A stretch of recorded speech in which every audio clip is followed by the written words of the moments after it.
সময় ভারতের বুকে বয়ে যেত এক বিশাল নদী সরস্বতী, যার উল্লেখ আছে প্রাচীন ঋগ্বেদে। কিন্তু আজ সেই নদী কোথায়? কীভাবে এত বড় নদী হঠাৎ করে বিলীন হয়ে গেল? চলুন জানি তার রহস্য।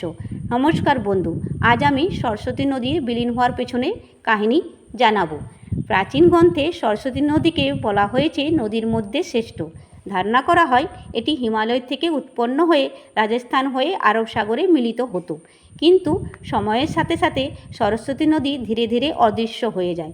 ফলে যমুনা নদী ও সতলজ নদী, যেগুলো একসময় সরস্বতীর প্রধান উৎস ছিল, তাদের পথ বদলে যায়। এই দুটি নদী অন্যদিকে প্রবাহিত হওয়ায় সরস্বতী তার মূল জলস্রোত হারিয়ে ফেলে। এরপর শুরু হয় জলবায়ুর পরিবর্তন। ভারতীয় উপমহাদেশে বৃষ্টিপাত কমে যায়, দুর্বল হয়ে পড়ে মৌসুমি বায়ু। ফলে নদীতে জলের পরিমাণ কমতে থাকে। এক সময় সরস্বতী নদী শুধু ছোট ছোট খালে পরিণত হয় এবং ধীরে ধীরে তা শুকিয়ে যায়। এই সময়ে রাজস্থানের থরমরুভূমি বিস্তৃত হতে শুরু করে।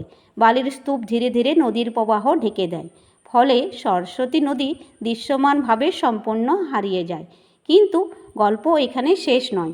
স্যাটেলাইট ছবি ও গবেষণায় দেখা গেছে রাজস্থানের নিচে শুকনো নদীর পথ এখনও রয়েছে। অনেকেই মনে করেন সরস্বতী নদী পুরোপুরি হারিয়ে যায়নি, এটি হয়তো এখনও ভূগর্ভে প্রবাহিত হচ্ছে, ঘাঘর হাকরা নদীর আকারে। তাহলে সরস্বতী নদী কি সত্যিই হারিয়ে গেছে, নাকি এখনও আমাদের চোখের আড়ালে লুকিয়ে আছে? এই রহস্য আজও বিজ্ঞানীদের ভাবিয়ে তোলে। বর্তমানে এটি একটি বিলুপ্ত নদী হিসাবে গণ্য করা হয়, তবে ভৌগোলিক গবেষণায় এর অংশ মূলত ঘাঘর হাকরা নদী হিসাবে চিহ্নিত। বন্ধুগণ, ভিডিও কেমন লাগলো তা কমেন্ট সেকশনে জানিয়ে লাইক, শেয়ার, সাবস্ক্রাইব করতে ভুলবেন না। ধন্যবাদ।